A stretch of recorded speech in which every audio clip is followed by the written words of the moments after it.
Bonjour et bienvenue dans le ministère de la préparation de l'épouse glorieuse de Christ. Aujourd'hui, j'aimerais vous prêcher un message un petit peu particulier. Ce que Dieu veut de nous. Parce que nous voulons beaucoup de choses de Dieu. Nous voulons la santé, nous voulons le bonheur, nous voulons la prospérité, nous voulons un certain nombre de choses. Mais on néglige de se poser la question, oui, mais qu'est-ce que Dieu veut de nous? Et un jour, enfin une nuit plutôt, le Seigneur m'a donné un verset qui répond à la question.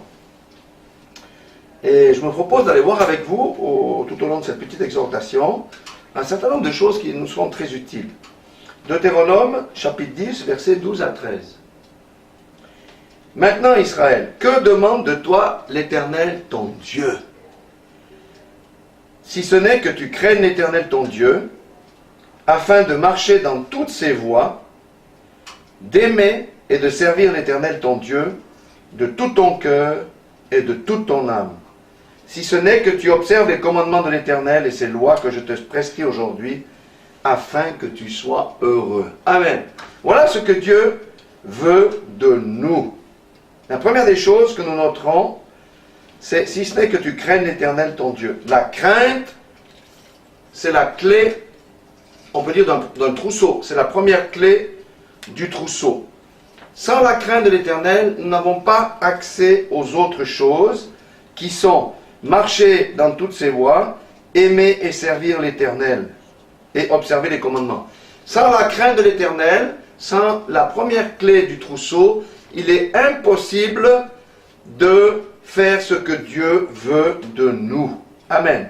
La crainte, la Bible dit, c'est le début de la sagesse, et la sagesse nous permet de comprendre quoi? Quelle est la volonté de Dieu, et la sagesse nous donne l'intelligence pour marcher dans ses voies. Amen. Première clé du trousseau, la crainte de l'Éternel afin de pouvoir marcher dans toutes ses voies. Il n'a pas dit dans 20% de ses voies, hein, dans toutes ses voies. Amen. Le psaume 128, versets 1 à 5, il dit ceci à propos de la crainte.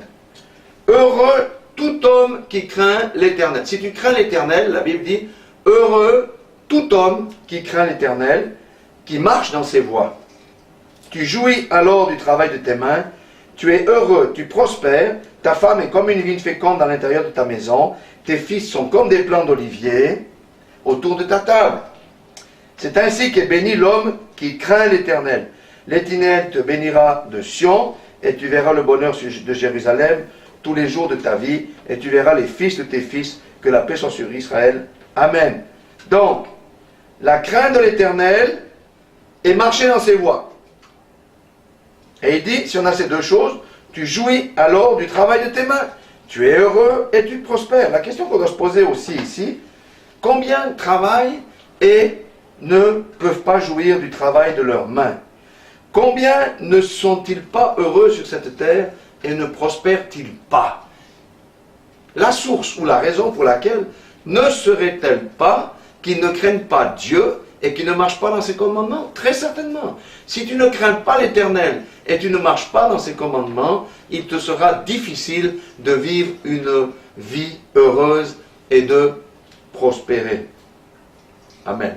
Quand on dit ces commandements, c'est les deux commandements qui contiennent tous les commandements de la loi des prophètes. Tu aimeras ton Dieu de toute ta force, de toute ton âme, de toute ta pensée, premier commandement, et tu aimeras ton prochain comme toi-même, c'est-à-dire marcher dans l'amour. Si tu fais ces deux choses-là, il n'y a pas de souci, avec la crainte de l'Éternel, tu pourras jouir. Et il dit bien que tu verras les fils de tes fils. Beaucoup ne voient jamais leurs petits-fils. Beaucoup ne voient jamais leurs petits-fils, alors que nous avons ici une promesse. La crainte de l'Éternel et marcher dans ses voies. Amen. Matthieu 22, 37 dit quoi? Le Seigneur lui répondit, tu aimeras le Seigneur ton Dieu, tout ton cœur et toute ton âme et toute ta pensée, c'est ce que j'ai dit. La crainte de l'Éternel commence par mettre Dieu en premier. Amen. Donc la deuxième clé du trousseau, c'est simplement mettre Dieu à la première place. Avant ta femme, avant tes enfants, avant ta carrière, avant ton sport, avant tes possessions, avant les idoles de ce monde. Dieu à la première place, condition. Si tu n'as pas Dieu à la première place, tu ne peux pas craindre l'Éternel. Si tu ne crains pas l'Éternel, tu ne pourras pas marcher dans toutes ses voies. Comment Dieu met-on à la première place? En développant une vie de communion avec lui. communion intime, en le louant, en l'adorant. Ça, c'est le culte personnel. Quand on va à l'église, c'est tous ensemble. Mais mettre Dieu à la première place, c'est pas que le dimanche. C'est aussi tout le reste de la semaine. C'est le culte personnel. En conversant avec lui, dans la voiture, dans le train, en marchant dans la rue, en témoignant de ce qu'il a fait dans ta vie. C'est ça, mettre Dieu à la première place. Le matin, normalement, quand on se lève, on devrait rendre gloire à Dieu pour la santé qu'il nous donne. Beaucoup sont à l'hôpital. On devrait dire, loué soit l'Éternel, merci pour cette belle journée que tu me donnes. C'est ça, mettre Dieu à la première place. Qu'est-ce que tu as de bon pour moi, ô Dieu? Que ta volonté se fasse. Que je fasse ta volonté en ce jour, ô Dieu. C'est ça, mettre Dieu à la première place. On met Dieu à la seconde place ou à la 23e place, c'est uniquement quand on va chez lui, quand on a des problèmes. Ah oui. Mais c'est pas ça que Dieu veut. Deuxième trait du clousseau, mettre Dieu à la première place. Matthieu 6, 24. Nul ne peut servir deux maîtres, car l'un, il haïra l'un ou il aimera l'autre, ou il s'attachera à l'un et méprisera l'autre. Vous ne pouvez servir Dieu et Mammon. Amen. Nous avons vu en haut, dans Deutéronome 10, 12 à 13, il dit, afin de marcher dans ses voies et d'aimer et de servir l'Éternel. La troisième clé du trousseau, c'est le service. La première, on a vu, c'est quoi? C'est la crainte de l'Éternel. La deuxième, c'est de marcher dans ses commandements. La troisième, c'est le service. La troisième clé, c'est le service. Servir veut dire quoi? Ça veut dire faire la volonté de notre Père, ça veut dire faire la volonté de son Maître. Cela implique faire passer sa propre volonté après la sienne. Servir, c'est renoncer au monde, renoncer à sa chair, c'est prendre sa croix et le suivre. C'est ça, service. Rendre service, servir, c'est... On sert Dieu quand on rend service à quelqu'un. Dieu se trouve dans le pauvre, dans l'indigent. On rend service aux autres avec les talents et les dons qu'il nous a donnés. C'est la troisième clé du trousseau, c'est le service, frères et sœurs. Comment est-ce qu'on sait ce qu'on doit faire? Parce que Dieu ne parle pas audiblement à tout le monde. Mais pourtant, il nous dit de faire sa volonté. Comment peut-on savoir quelle est sa volonté? En lisant la parole de Dieu, car tout y est. En écoutant sa voix directement de Dieu par le Saint-Esprit. C'est comme ça qu'on connaît. Si tu ne lis pas la parole de Dieu, comment tu vas connaître sa volonté? Tu vas ne pas pouvoir connaître sa volonté. Et si tu ne connais pas sa volonté, tu ne vas pas pouvoir marcher dans ses voies. Et si tu ne marches pas dans ses voies, à la fin du chemin, tu iras où? Est-ce que le Seigneur va te dire bon et fidèle serviteur, ou va te dire méchant serviteur, va là où il y a des grincements de dents? Le service. Dieu nous appelle à nous servir les uns les autres. Dans le royaume de Dieu, c'est l'humilité qui compte. Dieu t'a donné de grands dons, sois le plus humble. Mets tes dons au service de l'autre. Ne te considère pas plus important que l'autre. Fais la volonté de Dieu. C'est ça la troisième clé du trousseau. C'est le service. Amen. Donc, on a vu la crainte, marcher dans ses voies, mettre Dieu à la première place, le servir. Il y a encore une quatrième clé que nous allons lire, c'est l'amour du prochain. Luc 10, 27, il dit, il répondit, tu aimeras le Seigneur ton Dieu tout ton cœur, toute ton âme, toute ta force et toute ta pensée, ça on a vu, et ton prochain comme toi-même. L'amour du prochain, c'est la quatrième clé. Tout le Nouveau Testament parle en abondance de l'amour. Prie pour tes ennemis, si on te frappe sur la joue droite, dans la joue gauche, viens au secours, etc. Tout ce qu'a prêché Jésus, c'est la loi de l'amour. Amen. Et ce que j'aimerais vous dire ici, c'est que c'est pas nouveau. Dans l'Ancien Testament, il y avait déjà la loi de l'amour, mais elle était cachée un petit peu. J'aimerais vous lire quelques versets. Deutéronome 10, 19. Il dit, vous aimerez l'étranger, car vous avez été étranger dans le pays d'Égypte. Amen.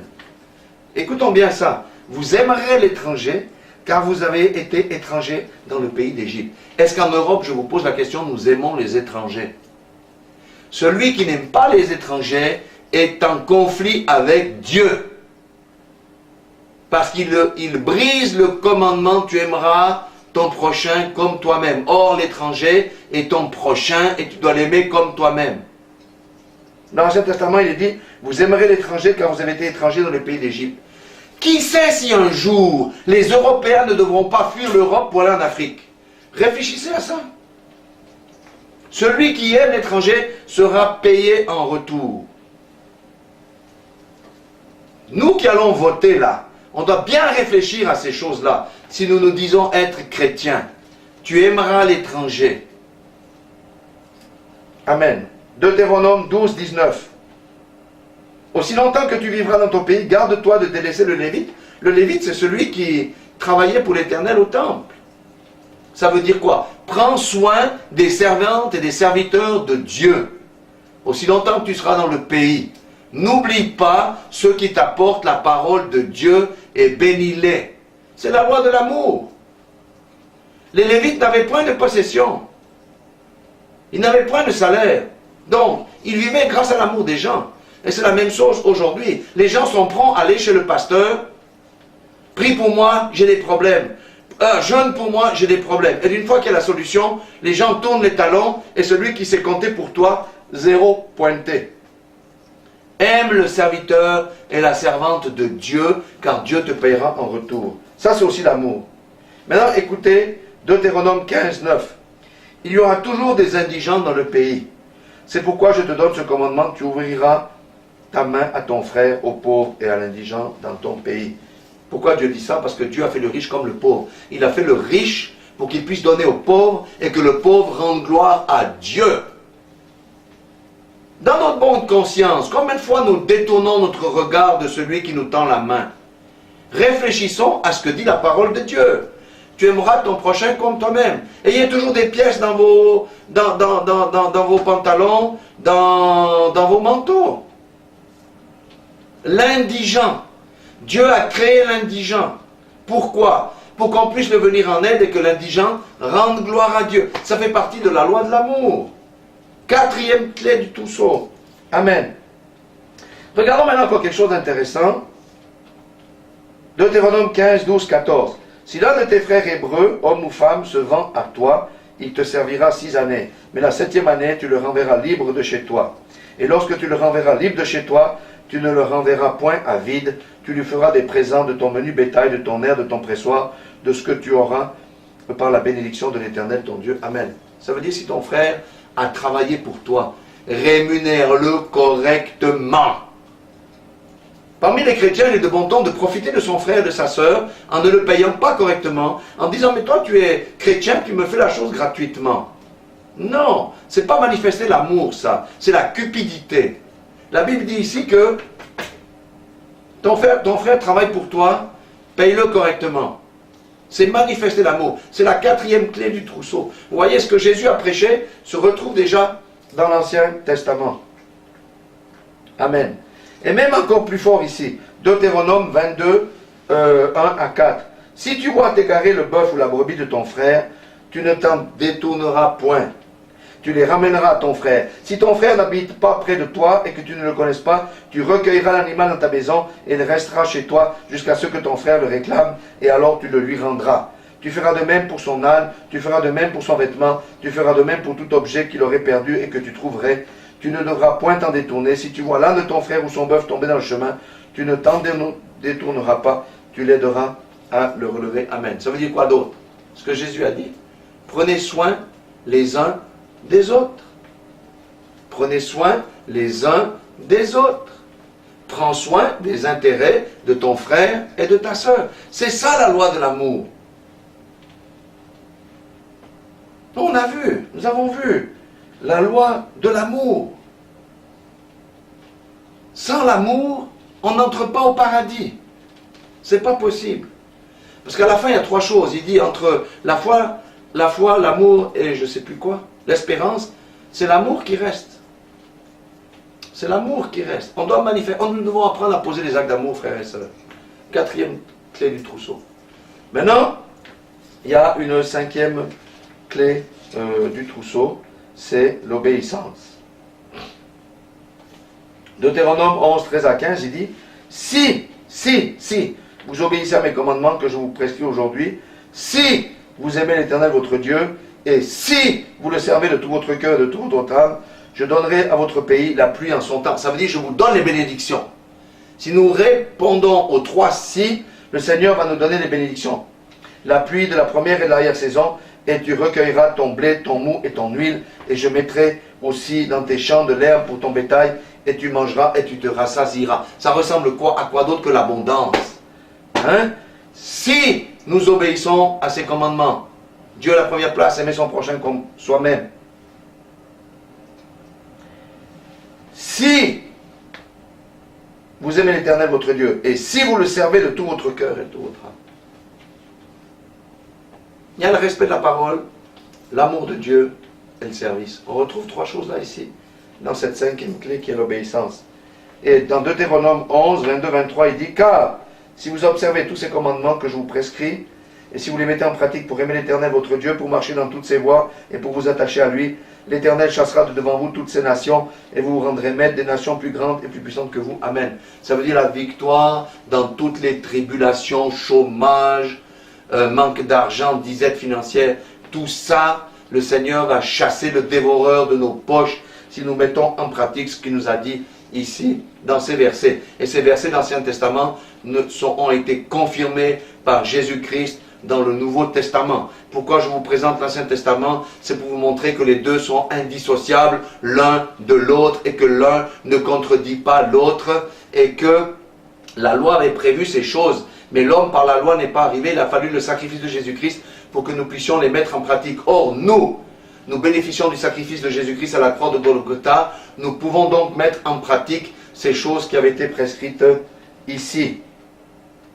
Et regardez encore maintenant Deutéronome 12, 28. Garde et écoute toutes ces choses que je t'ordonne. De nouveau, l'obéissance. L'obéissance vaut mieux que les sacrifices.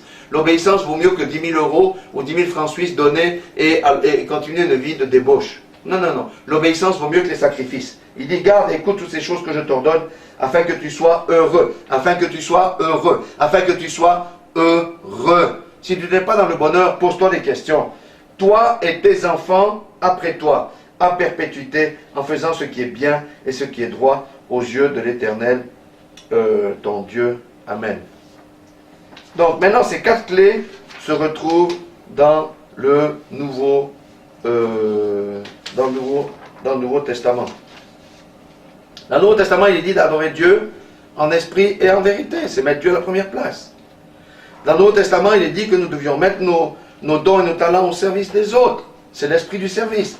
Dans le Nouveau Testament, il est dit de guérir les malades, chasser les démons, purifier les lépreux, prêcher la repentance pour amener les âmes au salut, la loi de l'amour, s'occuper de la veuve, de l'orphelin, visiter les malades, prier pour les autorités, donner avec libéralité et sans contrainte, et ainsi de suite. Tout ça, c'est dans le Nouveau Testament. Vous voyez que les deux se complètent bien. On a eu 4 clés, mais nous avons une 5e clé, c'est la foi. 5e clé du trousseau, c'est la foi. Hébreux 11, 6. Or, sans la foi, il est impossible de lui être agréable, car il faut que celui qui s'approche de Dieu croie que Dieu existe et qu'il est le rémunérateur de ceux qui le cherchent. Ça veut dire qu'il répond aux demandes de ceux qui le cherchent. La foi. Matthieu 22 dit, tout ce que vous demanderez avec foi par la prière, vous le recevrez. Vous voyez, c'est la question de la foi. Dans l'Ancien Testament, il n'y avait pas cette notion-là. Ici, c'est la notion de la foi. Parce que Jésus est venu. Et Jésus nous a fait des promesses. Et nous savons que nous avons tout. Et nous pouvons tout par Jésus-Christ. Amen. Et Jacques 1,6, il dit, si nous demandons quelque chose, mais s'il la demande avec foi, sans douter, car celui qui doute est semblable au flot de la mer, agité par les vents et poussé de côté et de l'autre. Amen. Donc, ce que Dieu veut de nous, je reprends Deutéronome 10, 12, 13, si ce n'est que tu craignes l'Éternel ton Dieu, afin de marcher dans toutes ses voies, d'aimer et de servir l'Éternel ton Dieu de tout ton cœur, toute ton âme, si ce n'est que tu observes les commandements de l'Éternel et ses lois que je te prescris aujourd'hui, afin que tu sois heureux. Première clé, la crainte de l'Éternel. Nous manquons beaucoup de crainte de l'Éternel aujourd'hui. Nous nous approchons de Dieu sans révérence, rien du tout, alors que si c'est le président, on montre de la révérence. Dieu n'est pas notre ami, Dieu est Dieu. Première des choses, c'est la crainte de l'Éternel. Deuxième chose, au trousseau, c'est mettre Dieu à la première place. Troisième clé au trousseau, c'est servir Dieu et servir les autres. Quatrième clé au trousseau, c'est quoi? C'est aimer son prochain comme soi-même. Et cinquième clé au trousseau, c'est la foi. Amen. Donc, nous devons craindre l'Éternel, pas le diable. Beaucoup de chrétiens craignent le diable. Mais le diable, il est sous nos pieds. Nous devons craindre l'Éternel, pas le diable. Il faut changer le fusil d'épaule. Nous n'avons pas à craindre le diable. C'est l'Éternel que nous devons craindre. Car c'est l'Éternel qui a le pouvoir de jeter quelqu'un dans la géhenne. Ce n'est pas le diable. Amen. Nous devons aimer Dieu, le mettre à la première place. Ça veut dire, je dois m'effacer. Mon moi là, doit s'effacer. Servir Dieu, ça veut dire faire sa volonté. Et obéir à ses commandements, ça veut dire marcher dans l'amour. Et on doit tout faire avec foi. Et si nous faisons ces choses, le bonheur nous est assuré. Vous voyez, frères et sœurs, nous avons perdu de vue ces choses. Aujourd'hui, nous avons un Dieu à disposition pour lui présenter nos demandes selon notre volonté. Or, la Bible dit tout le contraire. Je suis un Dieu. Et si vous êtes sur cette terre, c'est pour faire ma volonté. On doit réinverser les choses. Et si nous faisons sa volonté, le Seigneur connaît nos besoins. Il est juste et fidèle pour nous exaucer. Si nous sommes dans son canevas, dans ses standards. Amen. Donc, voyez, Dieu veut des choses simples de nous, mais il est bon de nous rappeler, de nous mettre en ordre et d'entrer dans la mise en pratique de ce que Dieu veut pour notre bien, pour notre bonheur, parce que les bénédictions sont très grandes. Il nous enverra, il nous a dit, la pluie de la première saison et de l'arrière-saison, et nos récoltes, et nos ceci. Ça veut dire les bénédictions si nous entrons dans ces choses-là. Voyez, soyez bénis au nom de Jésus-Christ.